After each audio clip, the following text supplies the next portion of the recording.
Hello everyone, medium ত্রুটি সিরিজের প্রথম পর্বে আজকে আমরা ত্রুটির কিছু টার্ম সম্পর্কে জানব। যেমন আমাদের মা বাবা চাচা চাচি অনেকগুলো সম্পর্ক আছে, এরকম ত্রুটির কনসেপ্টের ক্ষেত্রে আমাদের কিছু টার্ম সম্পর্কে আগে জানা লাগবে।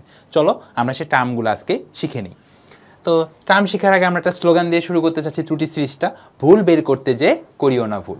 তুমি ভুলও বের করবা আবার ভুলও করবা, তাহলে তো হবে না, সঠিক করতে হবে। তো চলো এখন কিছু টার্ম জানার আগে আমাকে জানতে চাই কয়েকটা জিনিস আমাদের ক্লিয়ার আছে কিনা। তো চলো একটা আমি উদাহরণ দিই। এই যে আমার একটা প্যাকেটে রাজীব ভাই আমার অনেকগুলো চকলেট দিছে। এখন এখানে কয়টা চকলেট আছে আমি ঠিক জানি না, তবে জানি 100-র আশেপাশে চকলেট আছে। এখন 101টাও থাকতে পারে, আবার 101টাও থাকতে পারে, 102টাও থাকতে পারে, আবার 99টাও থাকতে পারে। মানে 100টা থেকে 2-1টা বেশিও থাকতে পারে, 2-1টা কমও থাকতে পারে। কয়টা থাকতে পারে সেটা আমি জানি না। এই যে কম বা বেশি আছে, সেই যে কম আর বেশির তারতম্য, সেই জিনিসটাকে আমরা ত্রুটি হিসেবে চিহ্নিত করতে পারি। তো চলো সেই টার্মগুলো জেনে নিই। টার্মগুলো কি? পরিমাপ্য রাশি। পরিমাপ্য রাশিকে আমরা এক্স দ্বারা আলোচনা করতেছি। ওই যে 100-র আশেপাশে, সেই 100টা হলো পরিমাপ্য রাশি।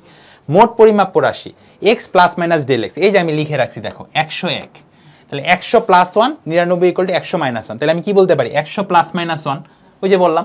তাহলে আমি এখানে বলতে পারি কি এক্সটা কি 100, 100-র আশেপাশে চকলেটগুলো আছে, আর ডেল এক্সটা কত 1। হয় একটা বেশি আছে, নয় একটা কম আছে। এরপরে টার্ম কি? আপেক্ষিক ত্রুটি। আমাদের পরীক্ষার ক্ষেত্রে দুইটা ত্রুটি বেশি ইম্পর্টেন্ট। এই আপেক্ষিক ত্রুটিটা কিভাবে বের করব?